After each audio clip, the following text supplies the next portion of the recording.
Shalom uvracha, shavua tov, Beshem Hashem, naaseh ve'natzliach, shinizke le'agdil Torah ou le'adira. Ça y est, on est retourné au bureau, on reprend le travail sur place, Baruch Hashem, en espérant une très très grande refoua shlema pour tous les malades d'Israël, achlama mira, lechaim tovim ul shalom. On a déjà repris les rendez-vous sur les Shalom Bayit, petit à petit, avec l'aide d'Hashem, que Dieu nous ouvre les portes de la réussite, et qu'on devienne tous des grands shomrim, Bezrat Hashem de la Torah et des mitzvot avant la Géoula finale. On est aujourd'hui dimanche 17 du mois de janvier et déjà le 4. Aujourd'hui, un jour particulier, c'est l'Eiloula d'un des plus grands maîtres du judaïsme contemporain, Baba Saleh Rabbi Israël Abou Hatzera Sruto et Ganale. Nous n'oubliez pas d'allumer une bougie pour lui, de manger quelque chose. Faites une grande séouda en son honneur, même si on ne peut pas aller sur le Tzion, on ne peut pas aller sur le Kever de Baba Saleh. En tout cas, on peut faire quelque chose pour lui à distance. Et d'ailleurs, je voulais raconter qu'une histoire aujourd'hui sur le Baal Shem Tov remplie de moralité et de conseils extraordinaires, et on fera en même temps, on rajoutera Bezrat Hashem à la fin de ce shiur une histoire de Baba Saleh en l'honneur de Baba Saleh Sruto Yagen Alenu Al Kol Am Israël. On est le Dalet du mois de Shvat. Juste une question, est-ce que vous m'entendez? Parce que j'ai mis un nouveau micro, je ne sais pas s'il marche, je ne peux pas m'entendre. Est-ce que vous pouvez me donner un signe? Si oui ou non, vous entendez parfaitement? Il y en a qui peuvent m'écrire s'ils entendent ou pas.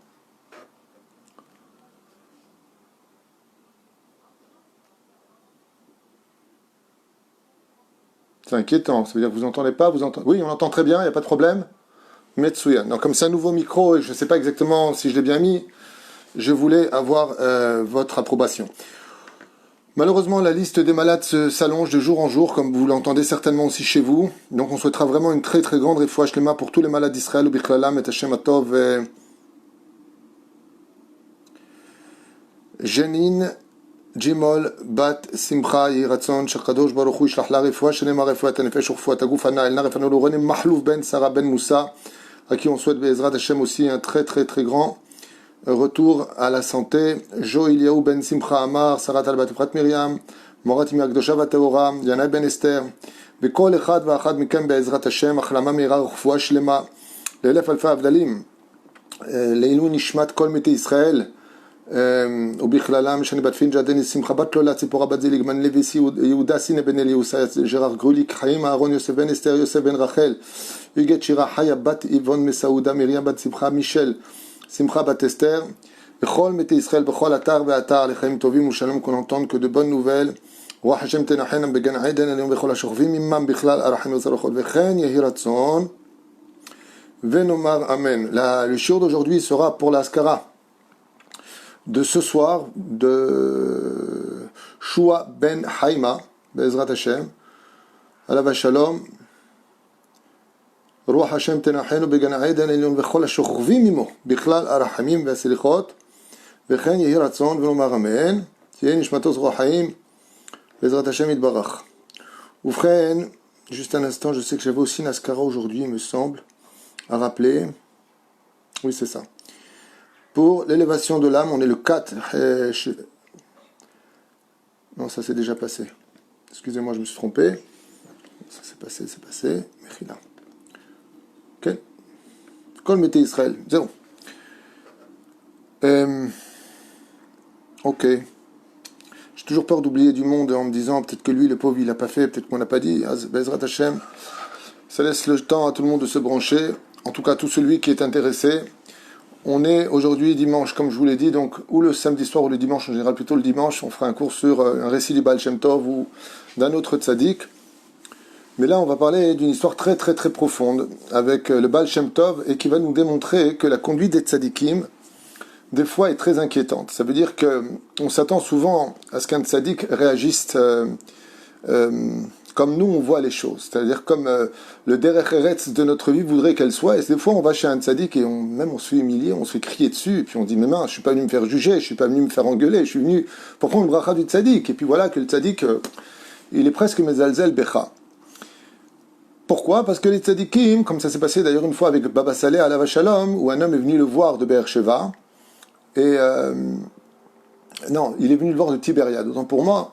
Et Baba Saleh, au lieu de le recevoir avec tous les honneurs qu'il donnait à chaque juif, il l'a disputé, presque humilié. Et c'était choquant de la part d'un tzaddik. Comme ça, tu reçois une personne, d'habitude, Baba Salé, quand il reçoit quelqu'un, il lui donne à boire et à manger. Il l'écoute, il prend le temps de l'écouter, il lui fait une bracha, il boit même un verre de mirhaya avec lui, Be'ezrat Hashem, en lui demandant d'être shomer Shabbat, shomer Nida, de manger kasher, de faire attention à ça, il y a à doute. Comme ça faisait Baba Salé, et chaque personne qui venait le voir, de le remettre sur les rails du judaïsme. Et là, cette personne-là, eh bien, s'en prend plein la tête, quoi. Et alors qu'il n'avait rien demandé à Baba Salé, et Baba Salé, devant tout le monde, l'engueule fortement au point où il se sent humilié, et il quitte les lieux pour se retourner chez lui à Tibériade. Et voilà qu'un mois plus tard, il retourne à Nitivot, il rencontre Baba Salé, et Baba Salé, il le voit comme ça, il se lève, il va le serrer dans ses bras, et lui dit « Baruch Hashem, tu es vivant ». Alors il a dit « Oui, Baruch Hashem, je suis vivant. Décidément, la dernière fois, vous m'avez engueulé, maintenant vous dites que je suis vivant ». Il lui a dit « Tu t'es pas étonné que je t'ai crié dessus, tu t'es pas étonné que j'ai été très très dur avec toi ?» Il lui a dit « Si, je suis parti même en larmes dans ma voiture, et j'ai pas compris pourquoi. J'étais venu prendre une bracha du Rav, je me suis pris une humiliation du Rav. » Il lui a dit, sache que quand tu es rentré, l'ange de la mort était derrière toi. Et quand je l'ai vu, j'ai compris que c'était ta dernière journée, car il était vraiment prêt à te prendre ton âme. Alors qu'est-ce que j'ai fait? Eh bien, je t'ai crié dessus sur tes avérotes, je t'ai crié dessus, mais il fallait que tu le prennes bien. Il fallait que tu me fasses confiance. Et comme cette humiliation a été très choquante pour toi, mais que tu n'as pas dit de mots de travers sur moi, tu as pris ça bé'ahava, eh bien, l'ange de la mort est reparti, parce que quand on est humilié en public, on a envie de mourir. Il lui a dit, eh bien, cette humiliation t'a sauvé la route, parce que normalement, sur le retour de Tibériade, tu aurais dû avoir un accident mortel qui t'aurait pris ta vie. Et donc, j'ai négocié avec le Satan qu'au lieu de prendre ta vie, ils prennent le fait que tu es capable de surmonter tes midotes, de faire confiance à la Torah, et c'était un mérite suffisant pour te rajouter des années de vie. La personne, quand elle a entendu ça, elle lui a dit « C'est incroyable ce que vous me dites parce que sur la route du retour, j'ai évité un accident mortel avec un énorme camion et je m'en suis sorti de justesse. » Il lui a dit « Ça, c'est parce que j'ai été dur avec toi. » Ça, c'est l'histoire de Baba Salé, Alav Shalom, l'histoire de ces grands gdolim que malheureusement, je ne dis pas qu'il n'y en a plus aujourd'hui, mais où sont les gens comme Rabbi Moshe Ederi, où sont les tzadikim qui étaient capables de voir l'ange de la mort derrière toi? Je ne sais pas si ça existe ou pas, je n'ai pas dit qu'il y en a, je n'ai pas dit qu'il n'y en a pas, peut-être qu'il y en a, mais moi en tout cas, je ne les connais pas. Aujourd'hui, on a des grands amis des Chachamim, des gens, mais Hot Kadosh, mais des gens qui ont le roi HaKodesh de façon aussi explicite, à l'éveil que nous en ayons, Baruch Hashem, à l'éveil que nous en ayons aujourd'hui, comme on en avait à l'époque, comme le Rabbi Lubavitch qui cherche ton zivoug et tu dis, il est derrière toi, tu cherches le Rav Kadori de qui on a fait la Iloula, qui était capable de te dire des choses avant même que tu ouvres ta bouche, très profondes que toi-même t'avais oublié. Malheureusement, le Gaon du Vilna nous avait prévenu, et il nous avait dit qu'à la fin des temps, il n'y aura plus de balai moftim. Donc c'est ce que je vous disais à l'instant. Avant de commencer cette histoire extraordinaire du Baal Shem Tov, que je vous conseille vivement de partager le maximum, parce qu'elle relève beaucoup de défis au niveau de la pensée et de la Emouna. Une très très belle histoire que je vous ai préparée. Mais elle demande une préface. Donc j'espère que vous aurez un peu de temps à m'accorder. Bezrat Hashem Yitbarach. Avec le Rav Tuitou, grâce à Dieu, on étudie de la Chassidoute, on étudie du sionisme, on étudie de la Gemara, on étudie des Hashkafot, de la paracha de la semaine, des Halachot, du Moussar et de toutes les déotes. Pourquoi est-ce que je dis ça? Parce que c'est très important de comprendre qu'en réalité, toutes ces divergences d'opinion et toutes ces hashkafot, toute cette idéologie d'étudier la Torah, en réalité, servent le même intérêt, Dieu. Ok. Alors d'abord, la préface que je voulais faire avec vous, c'est de réaliser combien, Béhémet, la prière est importante dans le judaïsme. Combien elle est importante. La Gemara nous dit que si les Juifs étaient conscients, si le peuple d'Israël était conscient de la force de la prière, personne ne serait jamais inquiet sur terre. Ça veut dire, dès que tu apprends une mauvaise nouvelle à ton goût, même s'il n'y a jamais de mauvaise nouvelle, eh bien tout le monde va dire, ah d'accord, bon, c'est quoi, on va le prier. On va demander à papa. On va dire à Dieu, Ribono Shel Olam, et on va les faret. Pourquoi on les faret? Comme on l'a vu la paracha de Vaera, qu'on vient de lire, quand on veut demander quelque chose, il faut donner des détails sur le pourquoi on veut les choses, comment on compte les utiliser, et non pas dire, par exemple, Dieu donne-moi une bonne parnassa. C'est pas suffisant. Il faut demander combien tu veux de parnassa, pourquoi tu veux cette parnassa, comment tu comptes la gérer cette parnassa. Il faut donner des détails. Sinon, tu ressembles à quelqu'un qui rentre à la banque, qui dit au directeur, dis-moi, toi, si je veux un prêt d'1 million de shekels, tu me le donnes? Qu'est-ce qu'il va te répondre? Passe son chemin, c'est un clown celui-là. Mais si tu viens voir avec un projet, tu lui montres des garanties, tu lui montres quelles sont tes intentions, tu lui montres les risques que tu peux éliminer, tu lui montres comment tu comptes lui rendre l'appareil, c'est le rakarat atov. Le banquier, il t'écoute. C'est pareil chez Akadosh Baruch Hu. Boré Olam, quand tu lui dis, comme lui dit la Gemara, une fois, il y a un homme qui a dit, alors qu'il était en train de marcher dans le désert, épuisé par les rayons du soleil, donne-moi un âne. Il voulait un âne pour aller en ville. Il a simplement dit, donne-moi un âne, donne-moi un âne. Il n'a pas précisé pourquoi. Au même moment, il y a une caravane d'Ishmaélim qui passait, une ânesse à mi-bas, et le chef de la caravane, Ishmaéli, il a dit, regardez, il y a un juif là-bas tout seul, amenez-le qui vienne porter l'âneton sur ses épaules pour l'emmener en ville. Donc il a été pris de force avec 2 coups de fouet, et il s'est retrouvé avec un âne sur les épaules pour aller en ville. Il a dit, Ribono Shel Olam, il y a 1 heure, je t'ai demandé, donne-moi un âne, pas pour que lui, il est sur mes épaules, mais pour que moi je monte sur lui, parce que j'étais épuisé, et toi tu me donnes un âne. Quand il a raconté son histoire aux Chachamim, ils lui ont dit, parce que tu n'as pas précisé pourquoi tu voulais un âne. Et ça, c'est très important de comprendre l'importance de la prière. Comment prier? Pas shoot, il n'y a pas de secret pour la prière. Des gens qui me disent, je demande, j'ai rien, apparemment je ne sais pas prier. Zelonachon. Savoir prier, c'est parler tout simplement, comme dit Rabbi Nachman, parle simplement, avec un cœur pur, comme si tu parles avec ton père, ta mère, ton meilleur ami, ton confident, ton rave. Comment tu veux les parler? Simplement, c'est ça, prier. Prier, on n'est pas au niveau des tzadikim, gumurim, avec les yichudim, et je prends tel nom, je le mets là-bas. On n'a pas ce niveau-là. Prier, c'est parler avec papa, avec un cœur pur, comme le dit le 145e Tehillim. Karov Adonai lechol koreav lechol sharikrahu be'emet. Tu l'appelles sincèrement de tout ton cœur. Vayitz'aku el Hashem. Vayishma et na'akatam. Il a entendu le cri, il a entendu l'angoisse, il a entendu la metsuka, il a entendu le besoin du peuple d'Israël. Et si aujourd'hui, malheureusement, les prières sont moins entendues, c'est parce qu'en réalité, on prie trop machinalement. On ne prie pas parce que vraiment on est dans le désarroi, comme j'ai vu et j'ai entendu des dizaines de fois. Combien de fois j'ai entendu des femmes qui avaient entendu la mort chas v'shem de leur enfant ou d'un accident très grave qui a eu lieu, comment elles se sont mises à crier par la fenêtre des hurlements en criant à Hachem, je prends sur moi le kissou, je prends sur moi Shabbat, je prends sur moi, je prends sur moi. Incroyable, je prends sur moi. Pourquoi? Dieu les a exaucés. Parce que c'est venu du cœur. Et combien il est important de prier du cœur. Combien il est important de prendre le temps de parler avec Hachem. Maintenant que vous avez entendu ça, et qu'on a un petit peu ravivé, pas grand-chose, mais un tout petit peu ravivé la valeur de la tfila, on peut commencer cette histoire du Baal Shem Tov que j'ai écrit ici. Pourquoi j'ai écrit? Parce qu'à cause du Covid-19, malheureusement, on a des pertes de mémoire pendant quelques temps. Et il m'arrive des fois de même pas me rappeler le nom de mon petit enfant, ou je mets 3 heures pour rappeler le nom de mon fils. C'est comme ça. Il y a des pertes. En général, j'ai une bonne mémoire grâce à Dieu, c'est un cadeau de Dieu, mais là, c'est vrai que des fois, j'oublie, donc je prends quelques notes. D'habitude, je prends jamais des notes, je lis, j'étudie, après, routavor. Apam, nitztaver. Donc, comme le dit d'ailleurs la Gemara, je finis juste avec ça, dans ma Sechet Brachot, 4 choses demandent constamment du chizouk, c'est-à-dire d'être constamment soutenu, constamment préservé, rajouté, Torah, Tfila, Derech Eretz, et Be'ezrat Hashem, Ma'asim Tovim. Comme ça dit la Gemara, il y a 4 choses qui demandent d'être constamment arrosées, constamment surveillées, constamment rajoutées.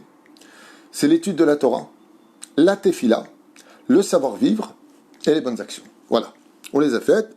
On se doit de les renouveler d'une nouvelle force tous les jours pour donner des forces à nos prières, pour qu'elles puissent monter les 7 cieux qui sont fermés, et donc si possible avec des larmes ou en minyan. Et si chacun de nous parlions avec Hachem de tout notre cœur et une sincérité absolue, il est certain que Hachem exaucerait nos prières, car, comme vous le savez, une des raisons pour laquelle nous passons par des épreuves difficiles, délicates, que ce soit dans le domaine de la santé, de la finance, du shalom bayit, éducation des enfants, professionnelle, sociale, familiale et autres, c'est pour qu'on prie. C'est pour que l'on prie. À un tel point qu'on s'est posé la question dans le Talmud à savoir est-ce qu'on étudie pour savoir prier ou est-ce qu'on prie pour savoir étudier? Ad kedekar. Jusque-là. Alors un jour comme ça, le Baal Shem Tov, Zecher Tzadik Vekadosh Ivracha, Rabbi Israël ben Eliezer, demanda à Alexis, son cocher, qui n'était pas juif, de s'arrêter comme ça, alors qu'il roulait sur la route à une très grande vitesse, d'arrêter le carrosse près de la maison qui se tenait, en retrait dans les bois. Donc il était en train de passer dans un village juif, et puis le Baal Shem Tov tire le rideau comme ça et dit à Alexis, son cocher, gare-toi, tu vois ici il y a une maison, arrête-toi. Tout de suite s'exécuta le cocher et le Baal Shem Tov qui voyageait d'habitude toujours avec 10 élèves pour toujours être en minyan, avoir la shrina avec lui. Exceptionnellement pour ce voyage, il n'avait que 5 élèves avec lui.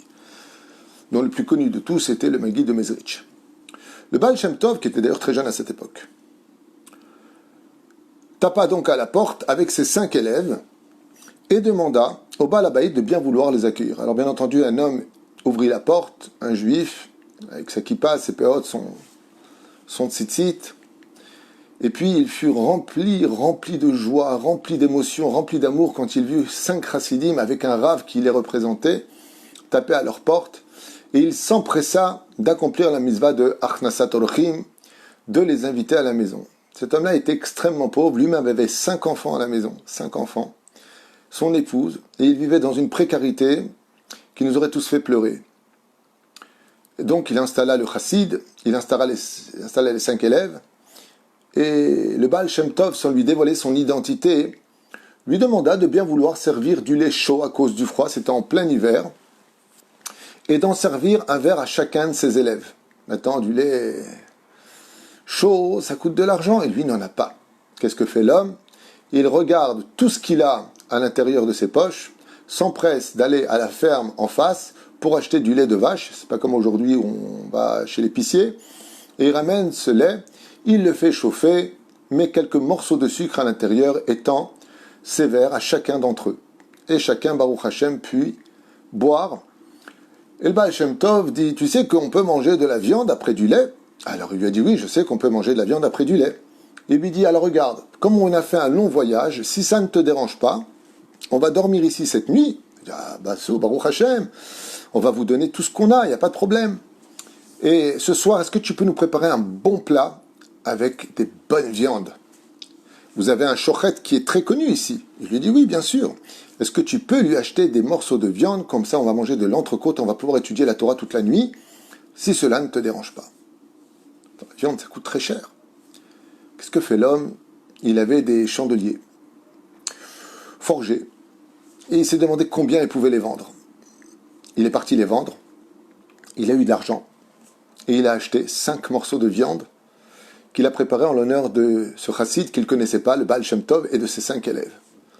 Seulement voilà, le lendemain, le Baal Shem Tov ne demanda pas à partir, il demanda à rester. Et il lui dit, en s'installant bien chez lui, écoute, là on va étudier, on va mettre les tuilines, on va aller à la synagogue, ceci, cela, quand on vient, est-ce que tu peux nous faire un bon petit déjeuner? Et ça a duré pendant 5 jours. L'homme a vendu absolument tout ce qu'il avait chez lui. Tout.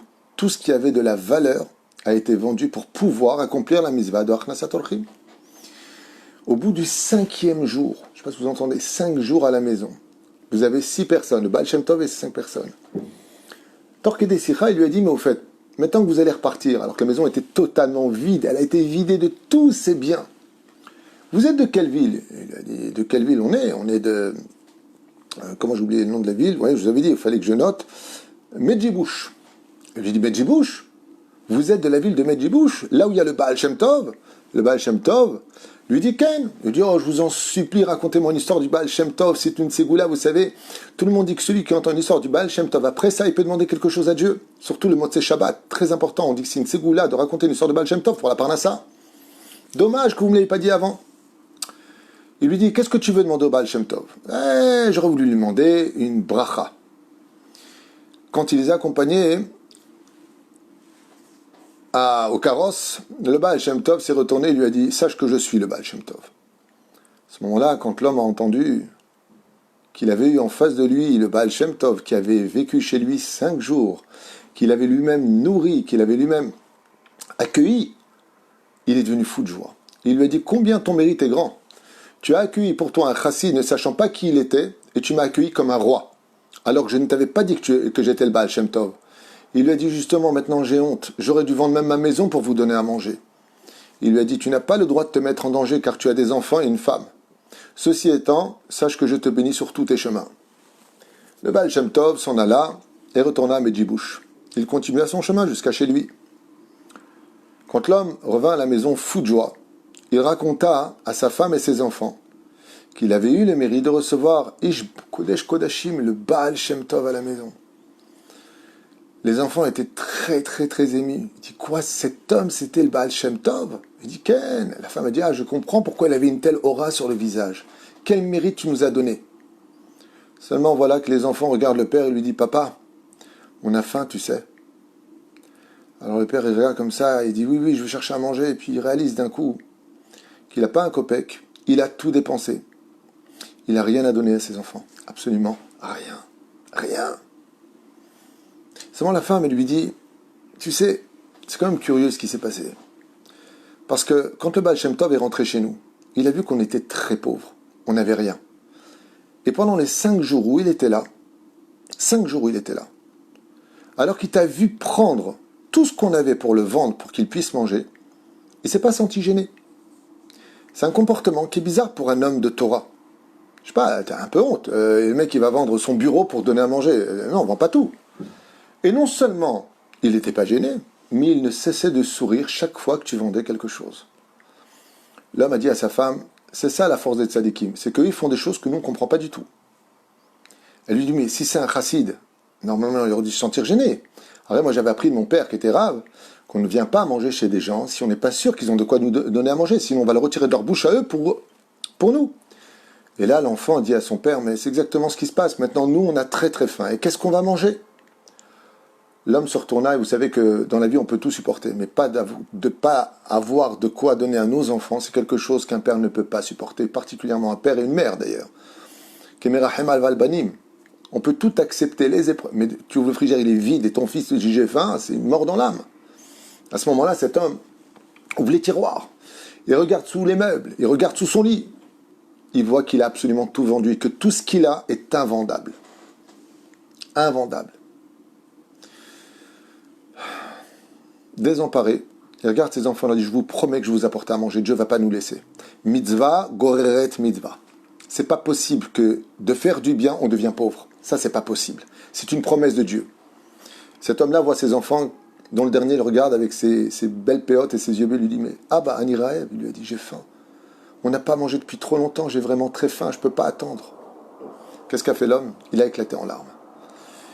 Il ouvre la porte de chez lui, il pose ses 2 mains sur la mezouza, et il se met à parler de tout son cœur à Dieu. Et Bono Shalom, maître du monde. J'ai donné tout ce que j'avais. Je ne savais même pas que c'était le Baal Shem Tov. J'ai fait ça uniquement en ton honneur à toi. Mes enfants ont faim. J'ai tout vendu, j'ai rien à donner. Je suis arrivé au summum dont on ne peut pas être plus bas. On ne peut que remonter. Je t'en supplie d'apporter à manger immédiatement à mes enfants et d'avoir de quoi les nourrir et gâter mon épouse. Je t'en supplie. Je t'en supplie. Et il s'est mis à pleurer. Après avoir versé des larmes pendant une demi-heure devant cette mezouza, à prier le Créateur du monde, cet homme ferma la porte de chez lui et alla s'asseoir. Les 5 enfants avec la femme viennent le voir en disant « Et c'est quoi ta solution ?» Il lui a dit « La solution, elle n'est plus dans mes mains. Là, il fait nuit, j'ai plus rien à proposer, j'ai plus rien à vendre. C'est entre les mains d'Hachem. » Il n'a même pas fini sa phrase, on tape à la porte. Et là, quand il tape à la porte, c'était bien la suite, très jolie, vraiment très belle histoire. Quand il tape à la porte, il vient ouvrir comme ça, et Ken. Donc il ouvre comme ça la porte, et qui est-ce qui vient le voir? Un de ses voisins un peu éloigné du bout de la rue qui s'appelle Ivan, qui n'est pas juif, c'est un russe. Il vient le voir Ivan, et il lui dit comment ça va toi? Il lui dit oui ça va, Baruch Hashem, qu'est-ce que je peux faire pour vous? Il lui a dit dis-moi, tu n'aurais pas du vin chaud à me vendre? Il lui a dit du vin chaud? Oui, du vin cuit, vous les juifs, vous faites attention que le non-juif ne touche pas le vin, vous avez le minhag de boire du vin cuit. Et moi, selon mon médecin, comme je suis un peu alcoolique et que j'aime le vin, je ne peux boire que du vin cuit, je ne peux pas boire du vin normal. Et nous, on n'a pas de vin cuit. Est-ce que tu pourrais m'en vendre? Et il lui a dit, mais j'en ai pas, j'ai même pas de quoi t'acheter. Il lui a dit, ça, c'est pas un problème. Il lui sort une pièce en argent, qui vaudrait peut-être aujourd'hui dans les 1000 shekels, la valeur. Il lui donne. Il lui dit, regarde, va chez un de chez vous, apporte-moi du vin cuit, et la monnaie est pour toi. Il lui dit, la monnaie, mais c'est énorme, le vin cuit, ça coûte 2 sous, 2 roubles. Là, tu me donnes une pièce en argent. Il dit, comme ça, tu pourras t'acheter ce que tu veux. Il voit ça d'un signe d'Hachem, Ishtabach Shemolad, il dit, regardez les enfants, regardez Ashgacha Pratit, comment Akadosh Baruch Hu, il a fait en sorte qu'il ne trouve pas de vin cuit, qu'il vienne me voir. Incroyable. Il va, très rapidement, il lui ramène ce qu'il faut, et va vite faire les courses. Et il revient avec du poisson, et avec de la viande, avec du lait pour le lendemain matin, il vient avec de la farine et du riz, et tout ce qu'il faut. il remplit la maison. Les enfants sont tellement heureux. La femme, elle lui dit, En kelohenu, en kadonenu, en kemalkenu, en kemoshienu. Il n'y a pas comme Dieu. Et voilà que Baruch Hashem, Ivan, se met à parler avec les Juifs. Et il lui dit, il faut que je te parle un petit peu, tu peux m'accorder un peu de temps parce que j'ai plus confiance en personne à la maison, ils attendent tous ma mort, mes enfants me détestent, ils m'en veulent tous, ma femme m'a quitté, je suis tellement malheureux. Donc j'ai décidé de me séparer d'eux. Il lui dit, d'accord, mais depuis quand, Ivan, tu as une telle fortune, je te connais depuis 30 ans, je t'ai jamais vu si riche que ça. Il lui dit, il faut que je te raconte. Il y a quelques bons mois, je suis parti fâché avec ma femme dans la forêt, et j'ai trébuché sur quelque chose qui m'a fait mettre nez à nez avec un sac qui dépassait de la terre. Je l'ai ouvert, c'est un énorme sac qui est rempli de pièces d'argent. Il y a une fortune incommensurable. Et malheureusement, mes enfants ont découvert ça dans mes poches. Ils veulent absolument ma mort pour me prendre tout l'argent. Ils ont même essayé de me torturer pour me dire où était l'argent. Je leur ai rien dit. Simplement que j'avais trouvé juste ces pièces-là. Et depuis, j'ai compris que je n'avais pas d'amis à la maison. Et c'est pour ça que comme toi, tu es un homme qui craint Dieu, je préfère te le dire à toi. Une semaine plus tard, il lui dit, écoute, j'ai trouvé une grange, une ferme magnifique, mais magnifique. Toi, tu vis dans une espèce de bitsa comme ça, au bord de la route, un peu enfoncé dans la forêt. T'aurais pas envie, comme moi, je suis très fatigué et que j'ai personne autour de moi, que j'achète cette ferme, tu t'y installes, toi, tes enfants, on achète un beau troupeau pour avoir de la laine, c'était comme ça à l'époque pour le marché. Et là-bas, il y a une petite cabane qui me suffirait amplement. Toi, ton rôle, c'est simplement de veiller un peu sur moi et de m'apporter du vin cuit tous les jours. La femme et l'homme acceptent volontiers, ils vont visiter la ferme qui a été achetée, et ils sont dans une maison à l'époque dite de très très luxueux, magnifique ferme. Ils font un peu de travaux, et Ivan, le goy, leur donne tout ce qu'il faut. Jusqu'au jour où, simplement après un mois avoir été installé dans cette ferme, Ivan rend l'âme. Il était déjà très malade. Il rend l'âme, mais avait apporté chez lui ce fameux grand sac de pièces d'argent, et il lui a dit, le jour où je partirai de ce monde, tout cet argent te reviendra. Et ainsi cet homme, juif, très simple, s'est enrichi du jour au lendemain dans une maison très luxueuse, avec un carrosse très luxueux, des animaux très importants, et surtout maintenant très très riche. Qu'est-ce que fit cet homme? Il a dit à sa femme, tu vois, ça c'est parce qu'on a accueilli un grand tzaddik chez nous.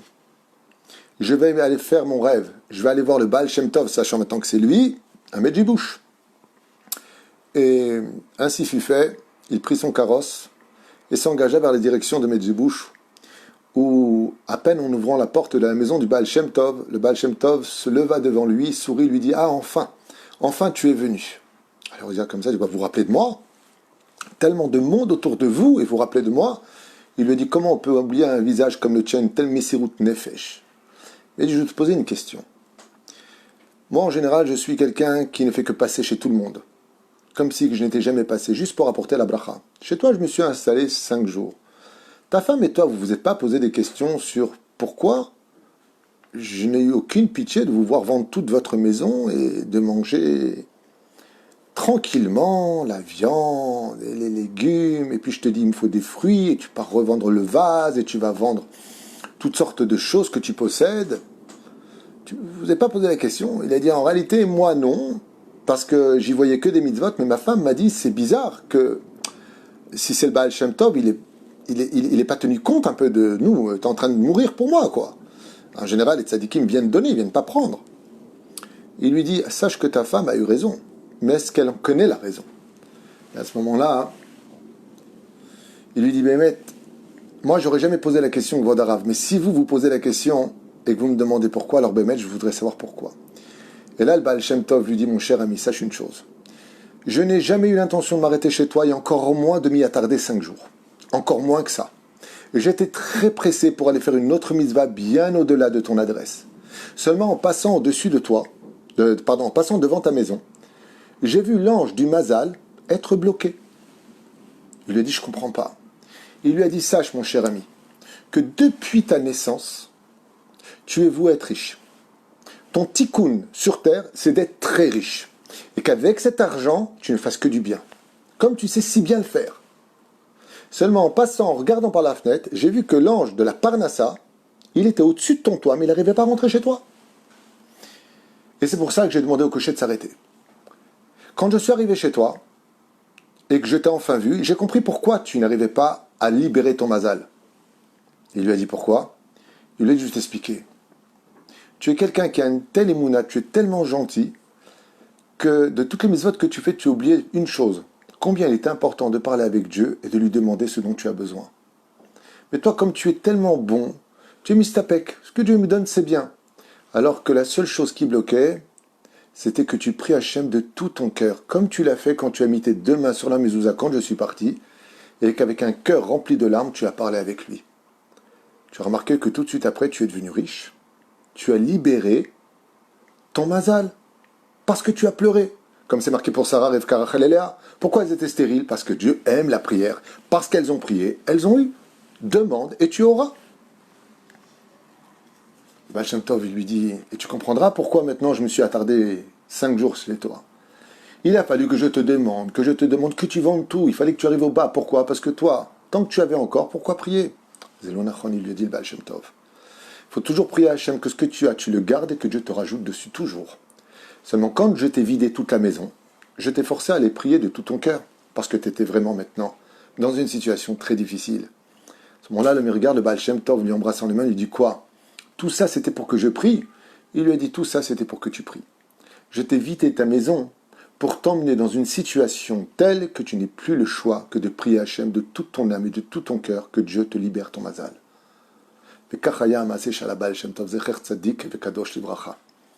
La reine, même des fois quand on va chez un tzaddik, on ne comprend pas pourquoi il nous a dit ça, pourquoi il nous a mal reçus, des fois on ne comprend pas pourquoi il y a eu tout ça.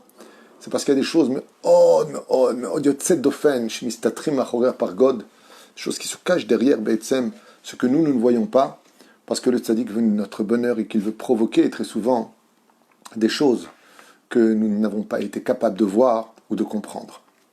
C'était pour l'histoire du Baal Shem Tov. Et Bezrat Hashem, la moralité, c'est de toujours prier de tout son âme et de tout son cœur quand tout va bien. Car il est beaucoup plus facile dans le ciel d'aider une personne qui a une charge sur son épaule, qui est sur le point de tomber, que de la laisser tomber par terre pour la relever et la mettre sur lui. Tout le monde le comprendra facilement. Et la reine, le meilleur moment pour prier, c'est quand tout va bien. Et ne pas attendre que ça aille mal. C'est ce que vient nous enseigner cette moralité du Baal Shem Tov. Comme c'est la Iloula de Baba Saleh, avant de vous quitter, je voulais vous faire partager une autre histoire, si vous en avez envie. Une histoire qui s'est passée ici en Israël, à Petar Tikva.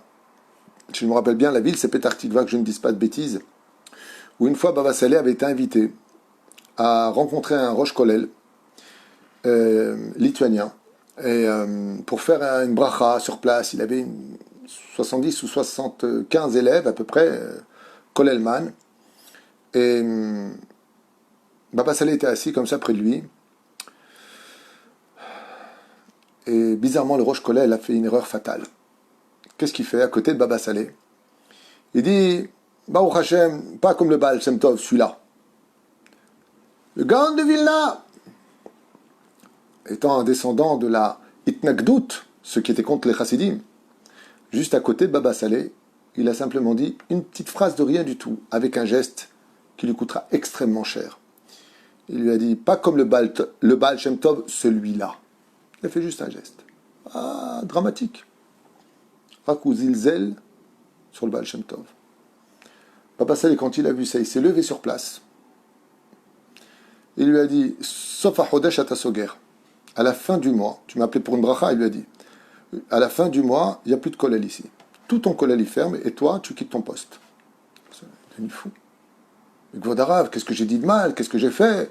Bon, ok, je ne suis pas chassid, je ne suis pas la chassidoute. Il lui a dit, tu as fait un geste sur notre maître, le Baal Shem Tov. Gaon de Vilna ou Kodesh Kodashim. Mais le Baal Shem Tov, l'opachot, Kodesh Kodashim. Et toi, qu'est-ce que tu fais? Tu fais comme ça un geste du Baal Shem Tov. Et il lui a dit, ton geste, maintenant, il vient de balayer tout ton kollel. Cette histoire est véridique, Rabotai. Dans la même semaine, ceux qui tenaient le kollel l'appellent en lui disant, écoute, j'ai eu des problèmes, je ne pourrais pas te payer ce mois. Les uns après les autres. Les uns après les autres appellent. Alors il est parti voir le Baal Shem Tov. Il est parti voir Baba Saleh à Netivot. Il lui a pleuré, il lui a dit, je ne peux rien faire pour toi. Il lui a dit, mais pourquoi?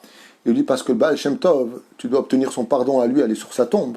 si lui te pardonne, et si lui... Quoi, je voulais que j'aille maintenant jusqu'à là-bas Kiev, chez les Ukrainiens, à la tombe. C'est pas mon kivoun, moi je sais pas. Il lui a dit, tant que tu n'obtiens pas le pardon du Baal Shem Tov qui vient de me dire qu'il t'a pardonné, moi je ne te pardonne pas. Yesh kavod gadol à Baal Shem Tov. Marlo kodesh kodashim. Le Baal Shem Tov était tellement kadosh qu'il était digne d'être les ailes de la Shekhinah. Kulo kodesh kodashim.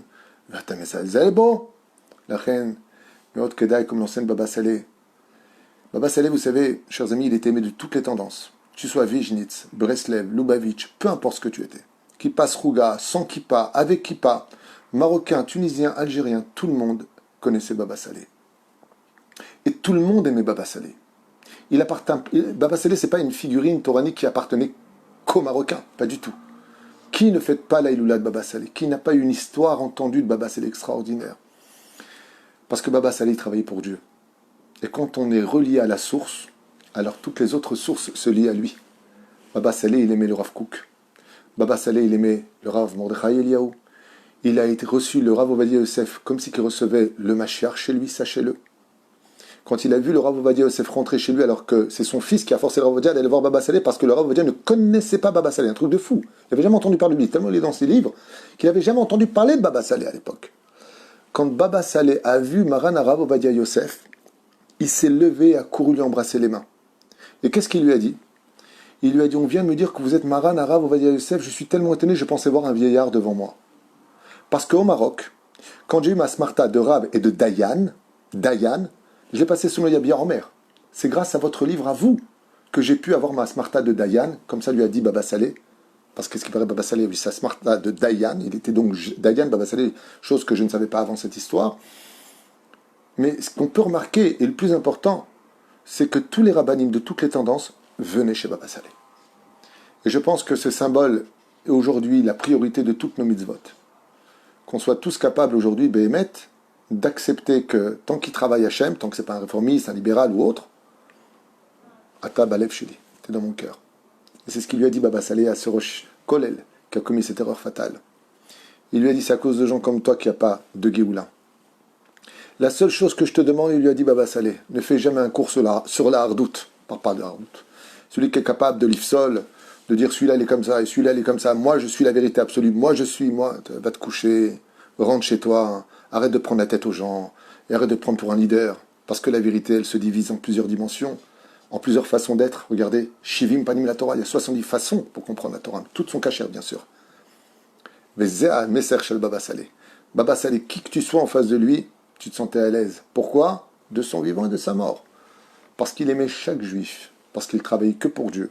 Quand on arrivera tous à cette dimension, contrairement un petit peu à ce que j'entends à droite et à gauche, autour de moi, dans le travail, dans la politique, on pense qu'à son fauteuil, qu'à son intérêt personnel, mais qui descendra vers le peuple, s'inquiéter pour eux, comme le font Baruch Hashem, et j'ai pas honte de le dire, je le dis à Mikol Alev, la Tnuat Shas, que je suis de très près, Mamash Ovdim Veosim et Mash Etzarich Laasot, Baruch Hashem, de s'occuper des gens qui sont nécessités, de s'occuper de la situation et de veiller à ce que notre État soit juif et respecte la tradition juive. Je ne comptais pas du tout dire cette phrase, c'est pas un piège, ne tombez pas dans ce lachonara sur moi. Votez qui vous voulez, faites ce que vous voulez, ça n'a rien à voir avec les élections. Mais de ce que je peux constater, c'est que moi je mettrai toujours mon appui et mon soutien pour celui qui s'occupe du peuple d'Israël et qui travaille pour Akadosh Baruch Hu en surveillant les frontières de l'assimilation, qu'elle ne pénètre pas dans notre pays. Et je vous souhaite une excellente semaine. Daï letzarotenu vebaruch haba lesimchatenu b'zchut Baba Saleh, b'zchut Gaon Mivilna Akadosh ou b'zchut Rabbi Israël ben Eliezer, Habal Shem Tov Akadosh. Kol tov v'shavua tov.